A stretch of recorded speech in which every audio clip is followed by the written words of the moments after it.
WCCO Television, Minneapolis, St. Paul. From the new WCCO Television Communications Center in the Twin Cities, this is the 10 p.m. Report. With Mike Walsher,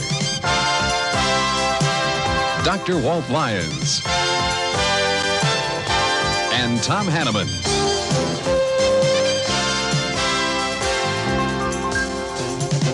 Good evening, everyone, and thank you for joining us. San Francisco, city by the bay, home of the Golden Gate.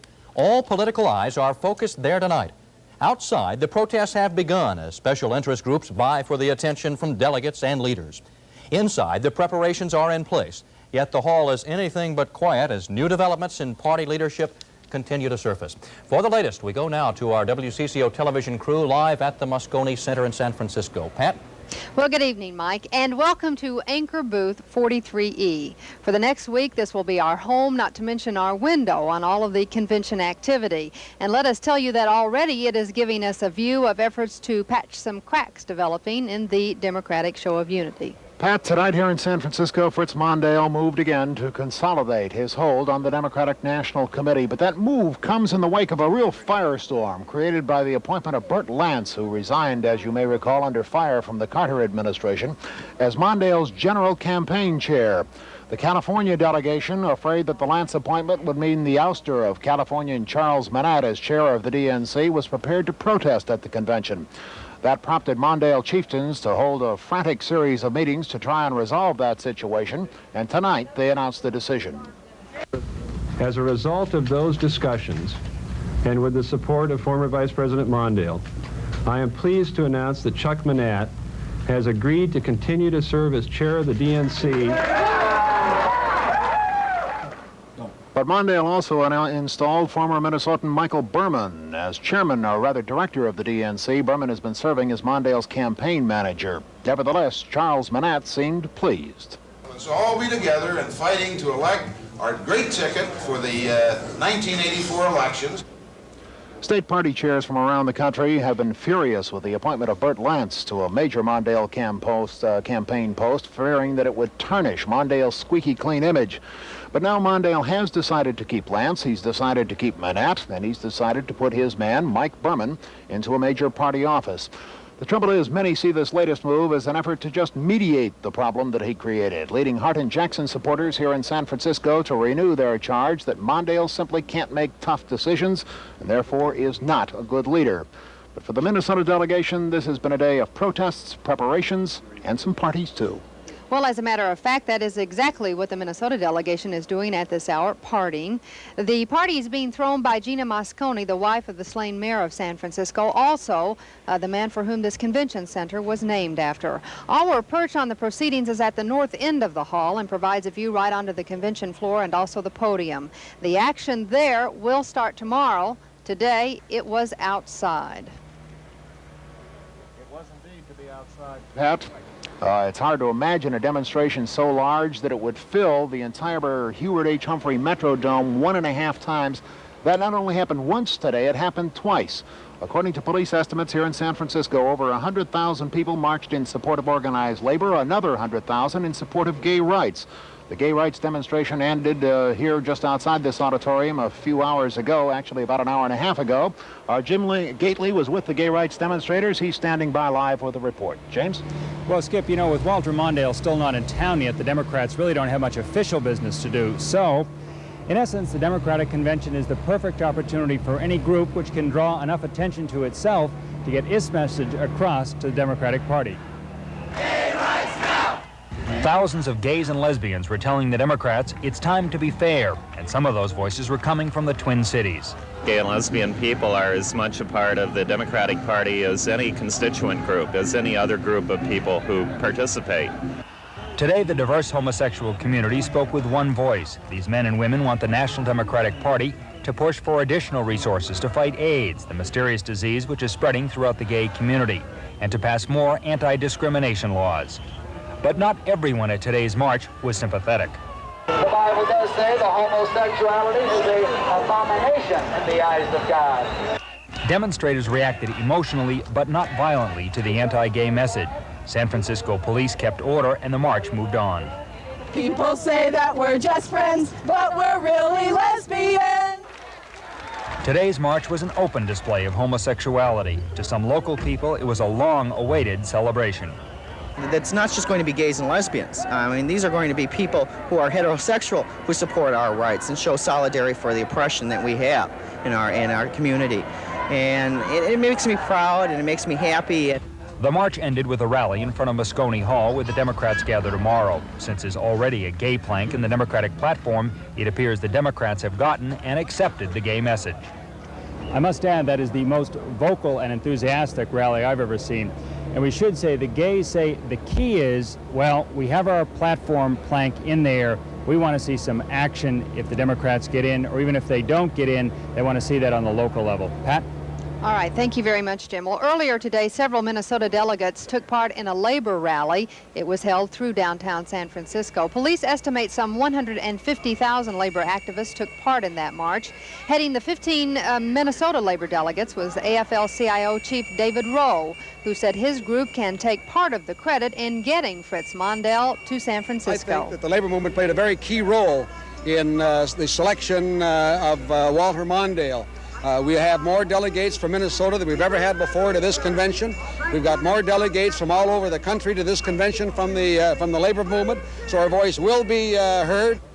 Tomorrow morning, Minnesota's labor delegates will meet to talk strategy. That meeting will follow another meeting of the entire Minnesota delegation. The AFL-CIO, of course, has made its choice on the presidential nomination, and so has most of the Minnesota delegation, but there is not complete agreement on all of the issues. Alan Cox is standing by with a report. Alan? Pat, in almost all ways, the Minnesota delegation is unified. For one thing, a wide majority support the favorite son, Walter Mondale. There are some uncommitted pro-life delegates here, but they really don't have a candidate to vote for or a platform plank to support. But these are, after all, DFLers. They are familiar with disagreement, and there's one that involves the man who will sit right here, the chair of the delegation, Governor Rudy Perpich. The most recent sign was last Thursday at the Mondale introduction of his choice for vice president. Some DFLers were offended that Perpich didn't stay in the House chamber for the ceremony. They've also complained about the strength of Perpich's commitment to the endorsed Senate candidate, Joan Grow. Perpich says he won't speak against the Republican incumbent, Rudy Boschwitz. I don't know what's going on, and I don't know why Rudy is behaving in this fashion. And I'm hopeful that in our delegation meeting on Monday, before we get onto the floor, that there will be some clarification. And either if he is not able to support Mondale wholeheartedly and do all of the things that are necessary, including calling those persons that have supported bad policies wrong, then perhaps he'd step down from the chair. Perpich said this afternoon he expects unity among the Minnesotans, but not at the expense of being told by other DFLers how he should show loyalty. I don't care what they say, okay? I'm going to conduct the kind of campaign that I want to conduct, and I'm not going to go around knocking anyone else, okay? So and nobody's going to tell me exactly how I'm going to conduct a campaign. They didn't tell me how to conduct my own campaign. I didn't attack the opponents at that time. I don't campaign that way. Do you expect any trouble within the delegation over that? Do it, then let them do it if they want to. It doesn't make any difference to me. Nobody's going to change my mind on that. I'm not going around attacking anyone. Some of the Minnesota delegates are members of a caucus on progressive and liberal issues. They are to meet a little later tonight, and some of this dispute will be discussed in that meeting in planning for the first formal meeting of the Minnesota delegation tomorrow morning. Those issues delegates are also going to consider a vote for a Jesse Jackson proposal on the platform, the one against first use of nuclear weapons. So as you see, Pat, even Walter Mondale can't get a free pass from the DFL on everything. That's exactly right. And let it be noted that right here we have a feisty Minnesota delegation ready to go to work. Well, on our 5:30 p.m. report, we ran a story on a Minnesota delegate. Her name is Deborah Catone, and we told you about how she financed her trip to San Francisco. Catone told us later she was sure glad her parents live in Michigan and were unable to see that report about her. Neither one of them knows that she is attending the Democratic convention, and she says that's a good thing because they're both Republicans. Terrific, Pat. We'll be back following the conclusion of this 10 p.m. report with a convention close-up. Tonight it features Karen Boros' special report on what the nomination of Geraldine Ferrero will and will not do to help Walter Mondale's chances of becoming elected president. Michael? All right, thank you, Skip, and all the crew there. More than 60% of Minnesota's convention delegates think Mondale can indeed beat Ronald Reagan this fall. A poll in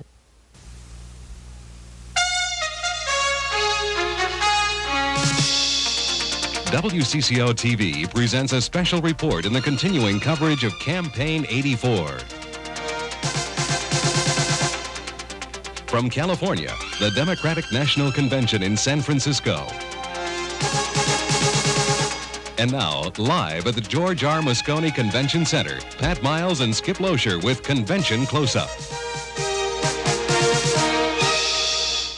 A good evening to you. Burt Lance is in, Charles Manat is in, and Mike Berman is in. You may want to know who they all are. Well, Burt Lance, of course, the former Office of Management and Budget Director under the Carter administration who had to resign. He will remain as the general co-chair of the Mondale campaign, but Charles Manat will also stay on as chairman of the Democratic National Committee.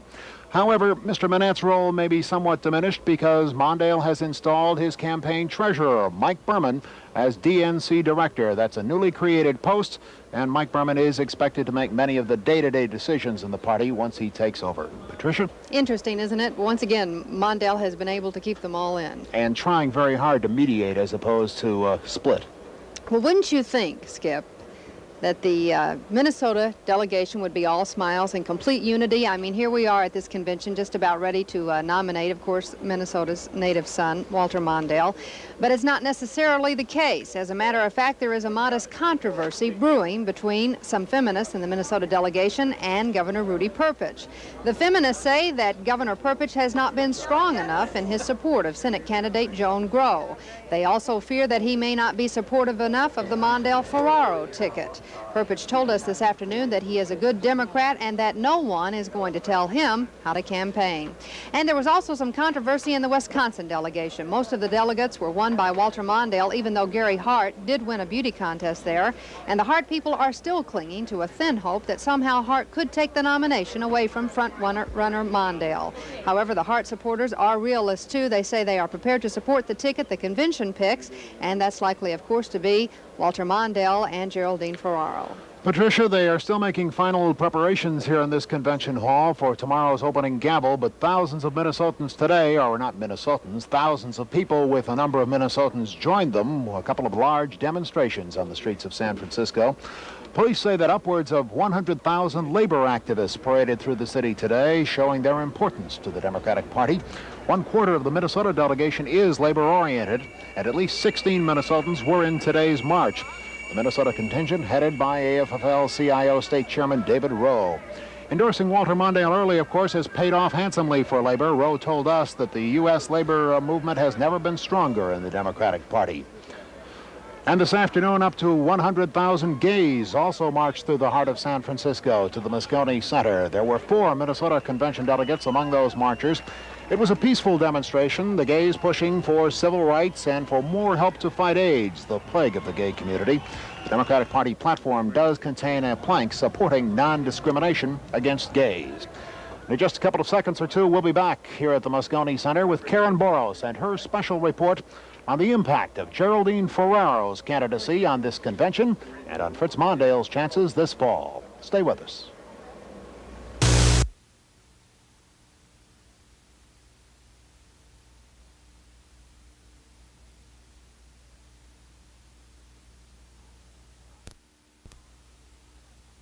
I can't find...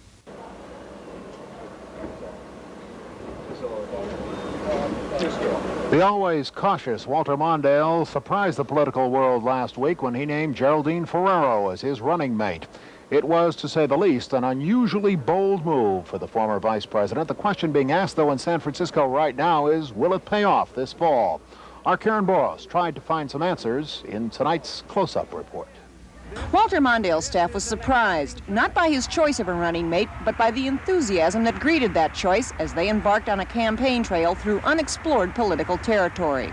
No one knows whether the fact that that Geraldine Ferraro, the vice presidential nominee of the Democratic Party as a woman, whether that helps attract votes or doesn't. It's something that's we're in uncharted seas. Whenever we do something new, there is an anxiety attached to it that says maybe we're not ready, because change is scary and I understand that. I believe we are ready. Women gathering in San Francisco note that in the last presidential election, 13 million women did not bother to vote. If they had, the results would have been different. And Democrats are predicting that if they can attract a majority of those women to the polls with a woman on the ticket, that Mondale and Ferraro can win. Just as I was proud of being part of the interview process, I am very proud to be a very staunch supporter of Geraldine Ferraro. I think I've spotted talent around this country that who we're going to hear from a lot. If women are a key, it is a role they share with the South. Southern Democrats remember that when Mondale needed to win to stay in the race, that they gave him a win in Georgia and repeated the success in Alabama. When Mondale won it all, Southern Democrats pressured him to select a Southern running mate. When he didn't, they gave their support to Ferraro in exchange for Mondale's promise to focus on the South. Yesterday, Burt Lance was named Mondale's campaign chairman, seen as a further attempt to appease the South for being left off the ticket. Lance himself telling reporters that the South does not need to be appeased. I think the South is the key to 1984. I think that's been the case throughout. I think that Vice President Mondale has acknowledged that. He is going to kick his campaign off in the South. He's going to campaign heavily in the South, and I think the Southern party leaders are going to play an important role. Burt Lance played a very important role in our primary campaigns. When Walter Mondale was facing the very clear prospect of losing to the extent that he might even have to drop out, he had to win it or lose it in the South. Burt Lance's arrival on the scene is a source of disappointment to a number of DFLers. They remember Lance as a man who resigned under pressure from the Carter administration, a direct tie to Carter that will be an obvious target for President Reagan, eager to link Carter's so-called shortcomings to Walter Mondale. Karen Boris, WCCO Television News, San Francisco. In just a moment, we will go live on the convention floor to talk to our reporter standing by about what to expect this week.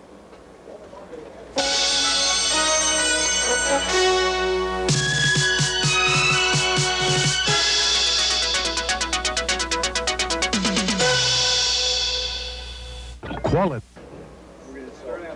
The password at any national convention is harmony. That, of course, is what this process is all about. But as anyone covering politics will tell you, there is always an area of disagreement, at least a few areas of disagreement among a big crowd like this. In fact, Alan Cox, covering our Minnesota delegation, has already found a few areas of disagreement. Alan? Well, just a few, Pat, and it's hard to get a reading at this point since many of the members of the Minnesota delegation just arrived in San Francisco this afternoon. We should have a better idea at 8 o'clock tomorrow morning, but once again, some of the feminists, some of the progressive issues caucus members in the Minnesota delegation are upset with Governor Perpich for various reasons. They say he hasn't supported the endorsed candidate, Joan Gross, strongly enough in the race for Senate because Governor Perpich says he won't say anything negative about the Republican incumbent, Senator Rudy Boschwitz. And there are a few other particulars. What exactly that'll amount to, we'll have to wait to see until tomorrow. A possible compromise would have Governor Perpich, as the chair of the delegation, read the roll call results on Wednesday night when Walter Mondale is presumably going to be nominated. And then a woman from the delegation would read the Minnesota vote on Thursday night when Geraldine Ferraro presumably will be nominated for vice president. Watching the Wisconsin delegation is Jay Johnson from our sister station at Green Bay. And there seem to be a few rifts in the Wisconsin delegation, Jay. Alan, the main rift, if there is one, is still one that's been going on for a while, that between the Hart and Mondale delegations. Both groups think their man is going to win. There are strong Hart supporters here, even though this delegation, 89 members from Wisconsin, is led by a strong Mondale supporter, Governor Anthony Earl. And he is expecting everybody, at least on that second ballot, to come around and have a Mondale-Ferraro ticket. But Hart supporters say they have a faint glimmer of hope. They will keep that and keep that through the first ballot. That's the way the split ends up this way. We'll find out, of course, when they count the actual votes. Skip? Jay, you know, you have to wonder what's going to happen. Gary Hart this afternoon, after the announcement that Charles Manat would stay on, once again criticized Walter Mondale for what he called a lack of leadership, a lack of the ability to make a tough decision.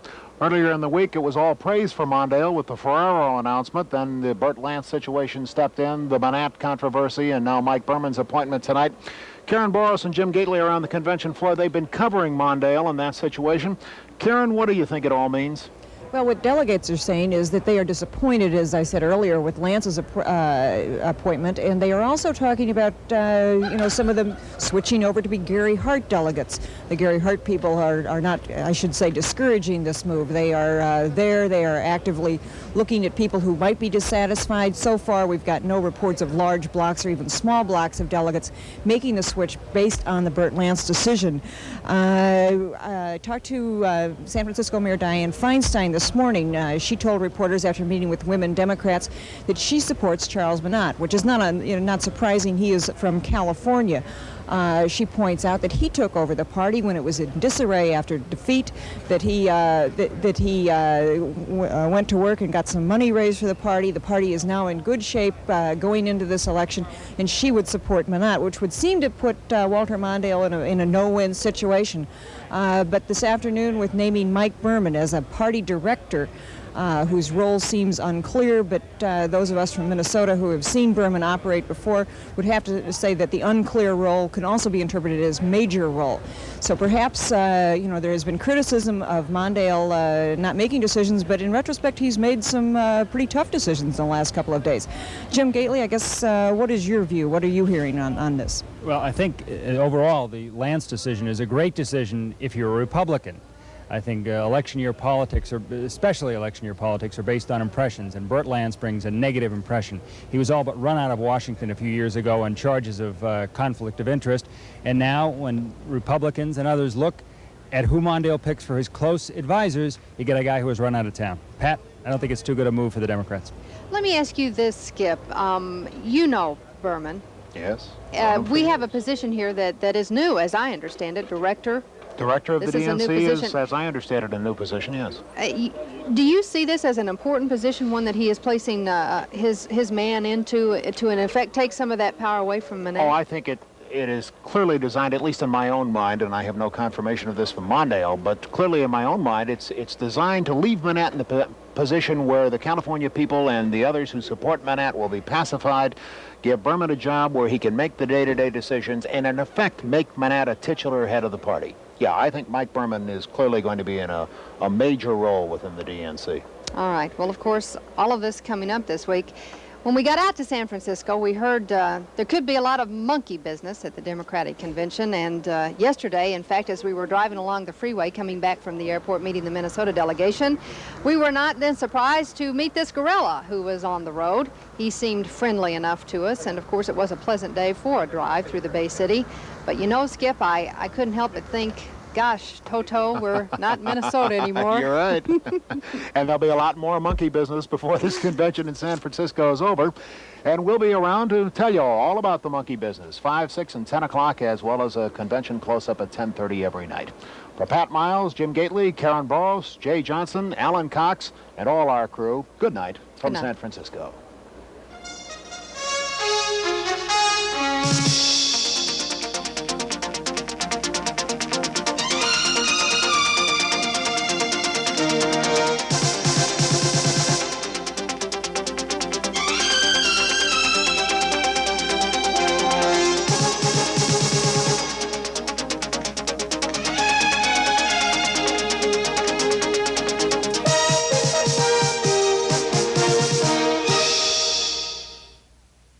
Roosevelt Chrysler and suffered minor injuries.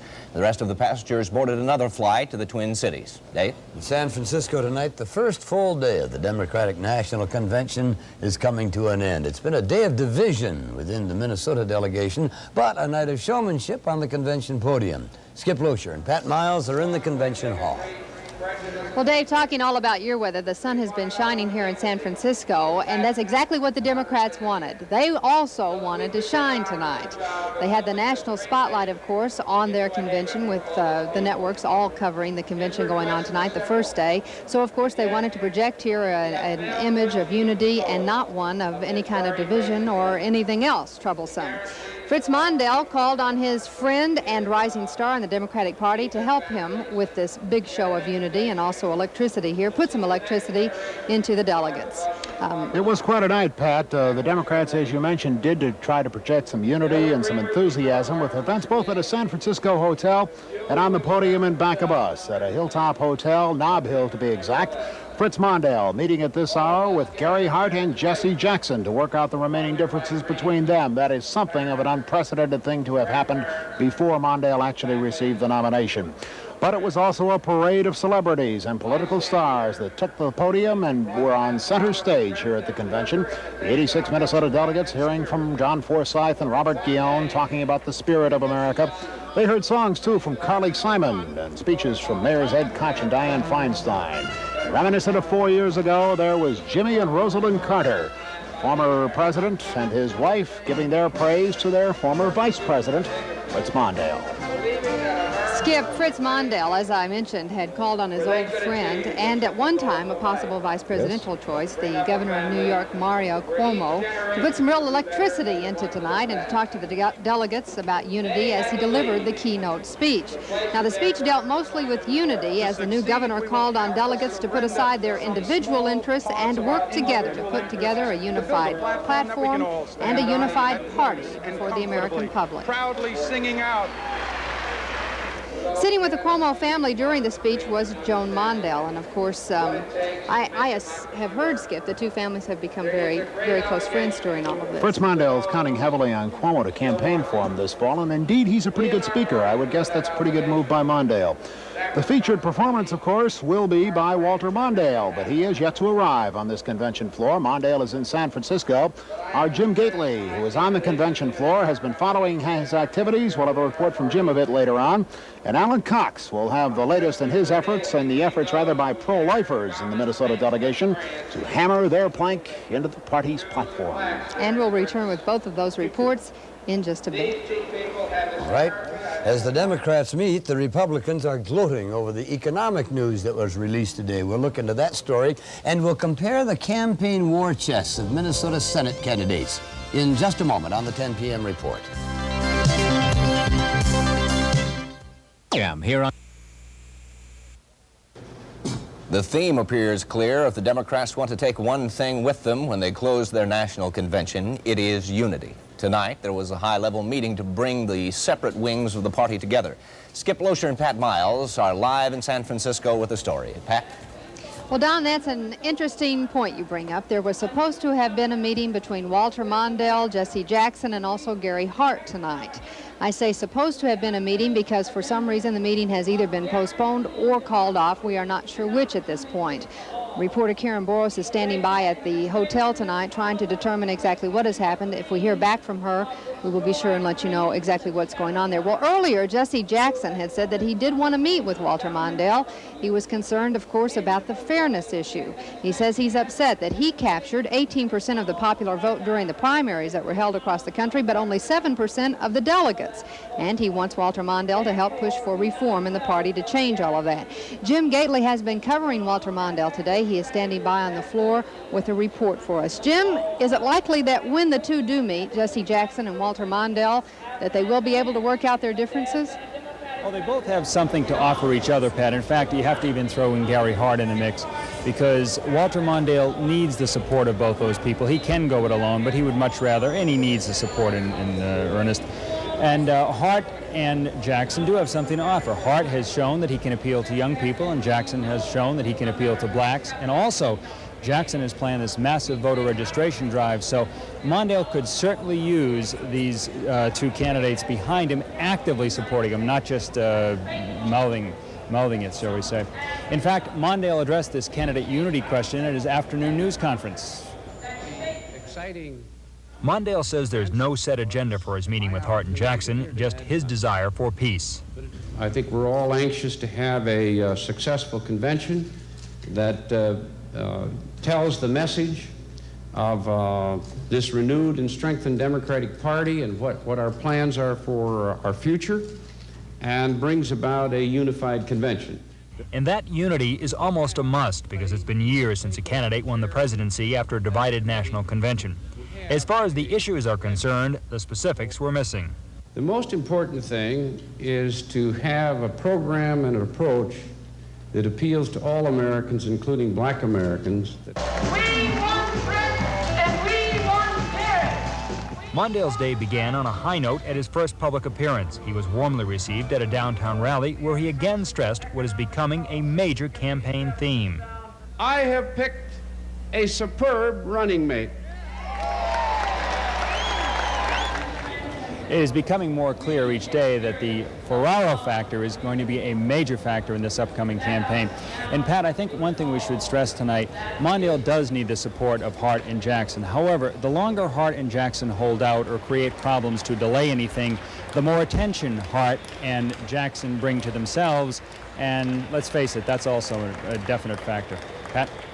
You know, I thought it was interesting, Skip, earlier here that when the demonstrations began on the floor, what was so apparent was that the Hart signs really outnumbered the Mondale signs. Now, I have noticed recently that Mondale's people have brought in more and larger signs, but I found that interesting right off the beginning. Well, they brought them in because exactly of that reason. The Hart signs stood. That was reminiscent of 1980. Jimmy Carter's signs were vastly outnumbered by Ted Kennedy's until the night of the nomination, and even then they were pretty much in evidence. I would guess you'd see the Hart signs here even when Fritz Mondale accepts the nomination.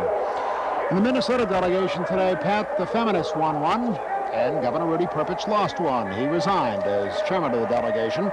Tonight, Alan Cox is on the convention floor with the delegation to tell us that another wing of the party, of the Minnesota party, is pushing for something else. Alan? Well, Skip, as you know, the Minnesotans here expect to be heard loud and clear at the convention. What with a native son as the presumptive nominee, they're even selling special Walter Mondale buttons and patches to raise money for the DFL. They figure political souvenirs from Minnesota should be in high demand this year. But there is part of the delegation, 23 delegates and alternates in Minnesota's pro-life caucus, who have a less certain voice here. None of the presidential candidates here supports a ban on abortion. A leader of the pro-life forces in Minnesota says that the choice of Geraldine Ferraro for running mate makes it virtually impossible to support Walter Mondale. To discuss the details, but I can say that the Minnesota delegation talked about a protest vote for president, and we took a Cox position that we would do that. The vice presidential thing still remains open. And the word is that tonight from the anti-abortion forces in the Minnesota delegation that one of the members believes he has found a loophole in the Democratic Party rules which could allow the topic of abortion to be brought up in the platform debate tomorrow night. That remains to be seen. Another controversy within the Minnesota delegation appeared to be resolved tonight. After reports of disunity, party leaders put on a display of togetherness. The endorsed candidate for Senate, flanked by the congressman she beat for endorsement, and the governor who said he'd campaign for her without speaking ill of the Republican incumbent. I don't have to mention her opponent. That's her job. She did a great job to get where she is today.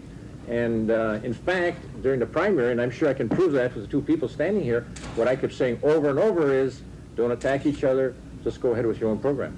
Perpich also stepped down as chair of the delegation. His aides say it will free him to meet with business leaders and other governors, as he did on a cruise this afternoon.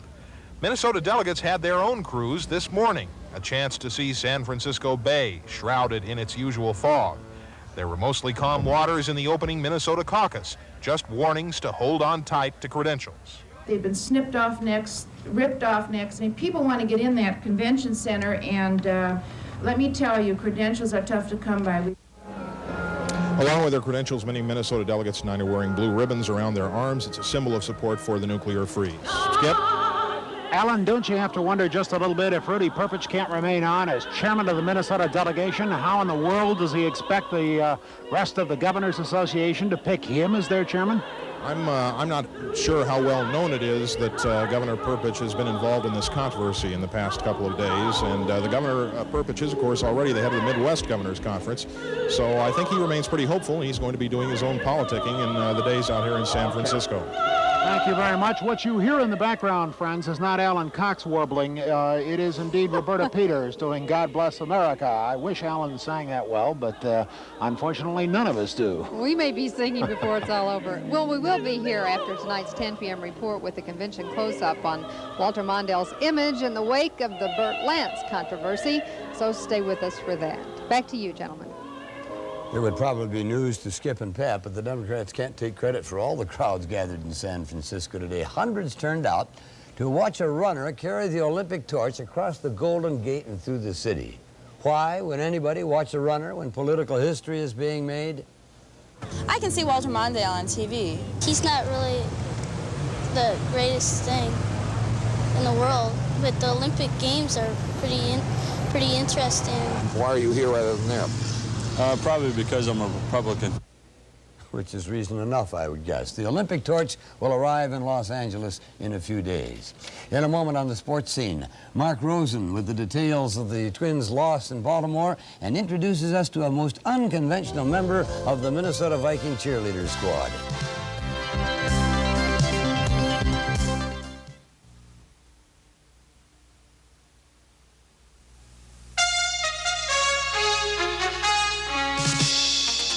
WCCO TV presents a special report in the continuing coverage of Campaign 84. From California, the Democratic National Convention in San Francisco. And now, live at the George R. Moscone Convention Center, Pat Miles and Skip Loescher with Convention Close-Up. Powell and Market Streets in downtown San Francisco, the place where the historic cable car starts and ends. And for Walter Mondale, this was the end of one journey and the beginning of another. He was to arrive here triumphant, confident, in command of his party. But something happened on the way to Powell Street to tarnish that image. A good evening to you. Fritz Mondale has been trying today to recapture the public confidence that he may have lost over the weekend. That happened when he tried to replace Charles Manat as head of the Democratic National Committee and then promoted Burt Lance, the former OMB director, to a top campaign position. Delegates and party officials were still wondering today whether Mondale's actions would raise new questions in the voters' minds about his toughness, about his decisiveness. Karen Boros will be along in just a couple of minutes to try to answer some of those questions, and we are still trying to answer the question of whether Fritz Mondale tonight is meeting with Gary Hart and Jesse Jackson. They were to meet, at least at the Fairmont Hotel atop Nob Hill a couple of hours ago. We have been told, however, since then that they are either meeting someplace else or have snuck in the building, or that meeting was postponed either till later tonight or till tomorrow or indefinitely. Either way, Pat, it would have been a fairly unprecedented meeting. Party nominees usually wait till they have that nomination in their hand before they meet with their opponents at a convention, at least. Fritz Mondale, however, as you know, Skip, has done a lot of unprecedented things. Not waiting, for example, to change the director of the chairman of the Democratic National Committee till after he was nominated. So who knows? It's one of those situations. We'll find out Well, there later. was also disagreement in the Minnesota delegation today between Governor Rudy Perpich and some feminists. A Perpich aide says the governor resigned today as head of the delegation in the aftermath of that dispute. Although he would not comment on the move, the governor was upset yesterday when the feminists questioned the strength of his support for Senate candidate Joan Grow. He appeared today, though, with Grow promising to help her in her campaign. And he began campaigning for a new post, head of the National Governors Association. Inside the Moscone Center, the convention itself finally did get underway. Walter Mondale counting on New York Governor Mario Cuomo to stir the party faithful. Cuomo gave a spirited speech attacking the economic policies of the Reagan administration. Earlier, former President Jimmy Carter praised his former vice president, Walter Mondale. Well, if you can't tell, the convention is wrapping up here. This music is not part of the schedule. The delegates are going out to have a good time on San Francisco. And in just a couple of seconds or two, Karen Boros will report on Mondale's controversial weekend decisions on Burt Lance and Charles Manat. We'll find out if that will hurt his image. Stay with us.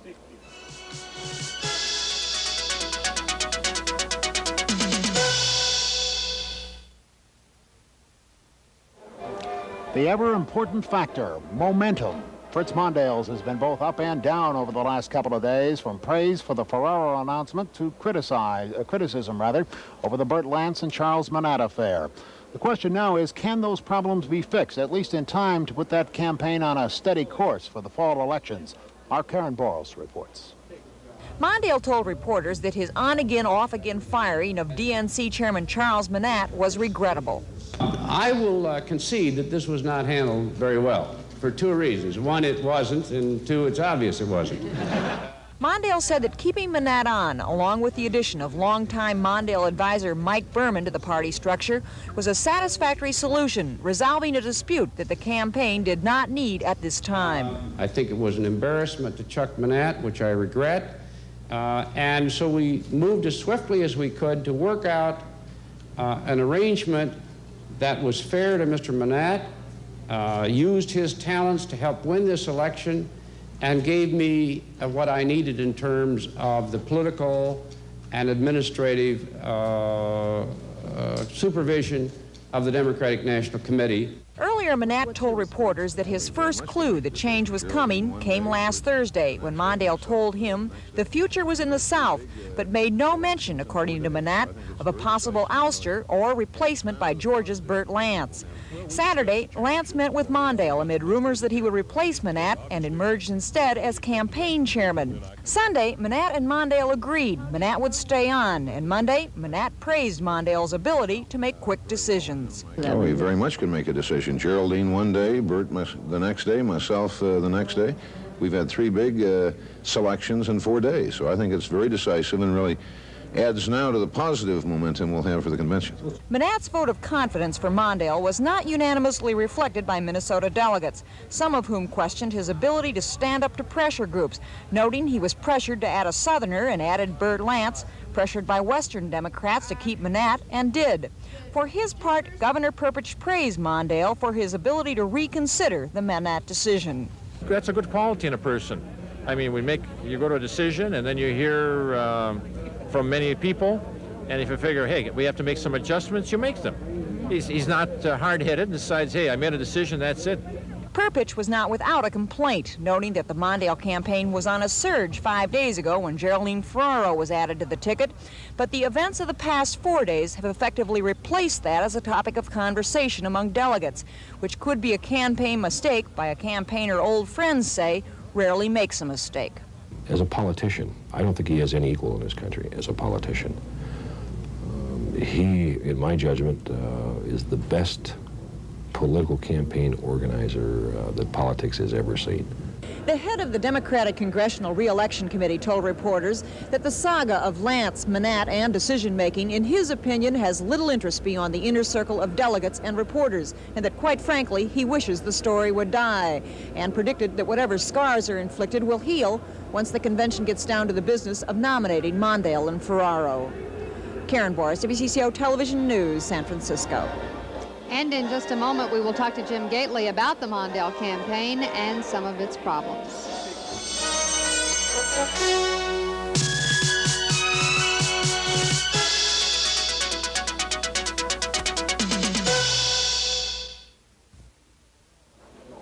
Even with Geraldine Ferraro on the ticket, Walter Mondale is going to face a very tough time this fall against Ronald Reagan, at least if the economy continues to hold up. Mondale needs unity, he needs enthusiasm for his ticket, and he has lost some of both in the last couple of days. He's trying desperately to get that back, and he is not a man who likes surprises. Jim Gately on the convention floor. How do you assess what has happened in the last day or so? Can Mondale get it all back together and get the enthusiasm going here that he desperately needs if he's going to beat Ronald Reagan?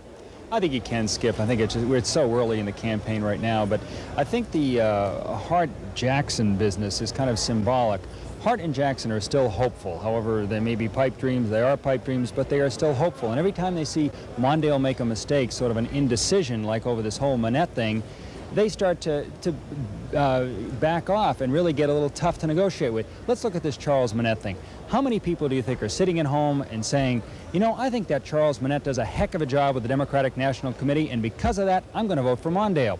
I don't think too many people, at least not too many people I know.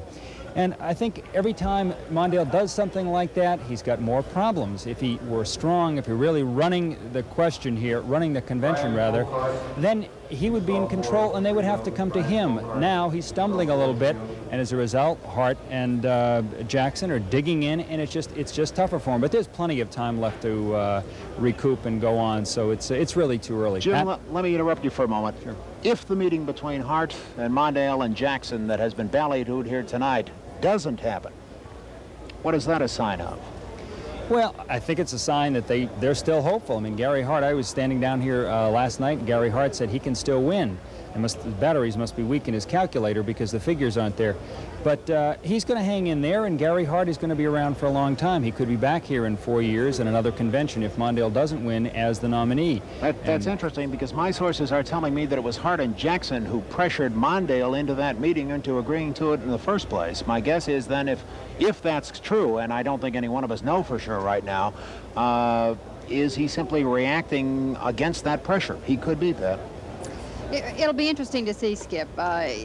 You know, going back to the Manant thing, we've heard so much about it. I would venture to say that most people who are watching never heard of the man. Or care. Or care about the man. But more than that, I haven't really heard from any of the delegates too much flack at all from what they think.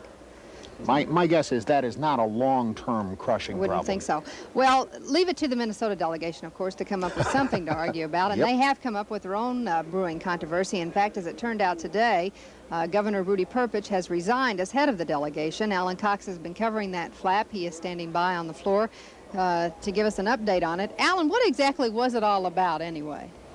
Well, it was a situation where some long-time disagreements between some of the feminists in the DFL party and Governor Perpich, coming out of the Iron Range, were having a disagreement in this case over the strength of Perpich's support for the DFL ticket expected in November, particularly for the DFL endorsed Senate candidate Joan Groh. Perpich, you recall, had said that he would not speak negatively against the incumbent U.S. Senator, the Republican Rudy Boschwitz. But today, there seemed to be an agreement reached, perhaps some hard feelings, but most of it taken care of. DFLers are used to arguing, and they...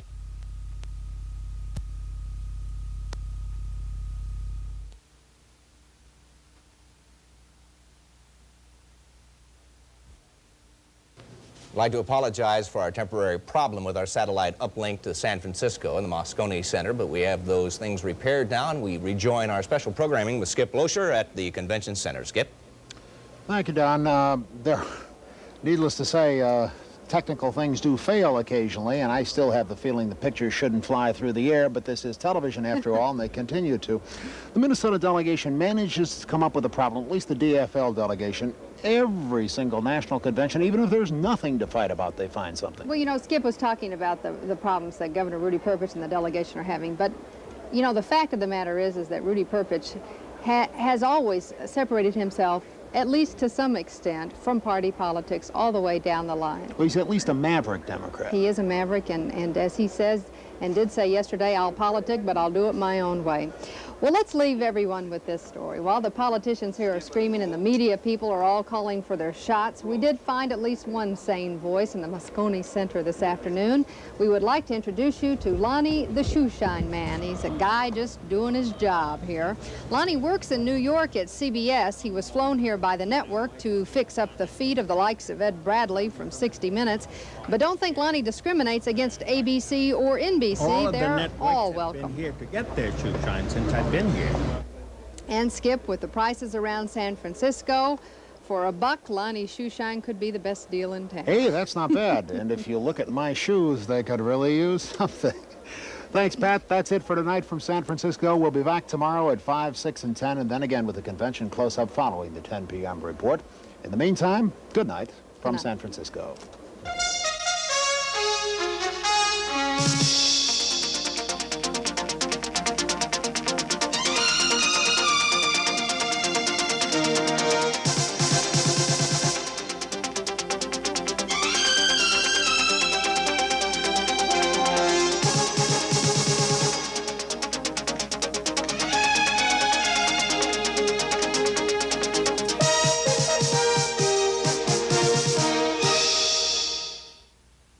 WCCO Television.